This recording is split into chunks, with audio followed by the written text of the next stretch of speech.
Easy art पॉईंटमध्ये सगळ्यांचे स्वागत आहे। आज आपण अंब्रेला बाहीची कटिंग बघत आहोत। अंब्रेला बाही आपल्याला डबल लेयरची करायची आहे, त्यामुळे मी हे काठ साडीचे काढून टाकत आहे। ते काठ एका साईडला येतील म्हणून मी ते काढलेले आहेत। आणि आता उंची टाकून घ्यायची आपल्याला जी हवी आहे ती प्रत्येकाच्या आवडीने।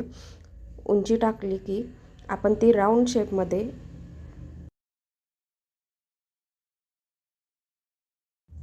सेंटरचा जो कोपरा असतो त्या कोपऱ्यापासून राऊंड शेपमध्ये तेवढीच उंची सगळीकडे टाकून घ्यायची, जसे मी व्हिडिओमध्ये दाखवत आहे। अशा पद्धतीने तुम्ही टाकून घ्या व मुंड्याचं 2.5 इंच घेतलेले आहे। इथून पण 2.5 इंच घेऊन अशी चौकोन तयार करून घ्या। त्यात 2 इंच घेतलेले आहे कोपऱ्यातून, तिथून गोलाकार आकार देऊन कट करून घ्यायचे आहे। अशा पद्धतीने ही बाही कट करून झाल्यानंतर सेम अशीच ठेवून दुसऱ्या बाजूची पण बाही कट करून घ्यायची आहे।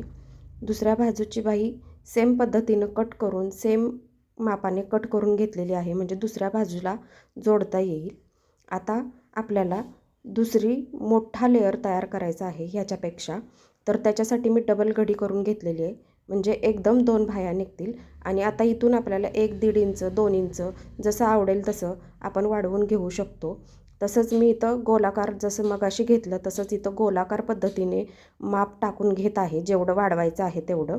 ते वाढवून झाल्यानंतर आखून घेऊन आपण त्या आकारावरून कापून घ्यायचं आहे आणि मुंडाचा आकार पण देऊन घ्यायचा आहे। ही झाली आपली डबल लेयरची बाही, अंब्रेला बाही कटिंग। मैत्रिणींनो, या व्हिडिओमध्ये अंब्रेला बाहीचे कटिंग खूप सोप्या पद्धतीने सांगण्याचा प्रयत्न केलेला आहे। जर तुम्हाला व्हिडिओ आवडला असल्यास लाईक करा, शेअर करा, सबस्क्राईब करा। धन्यवाद।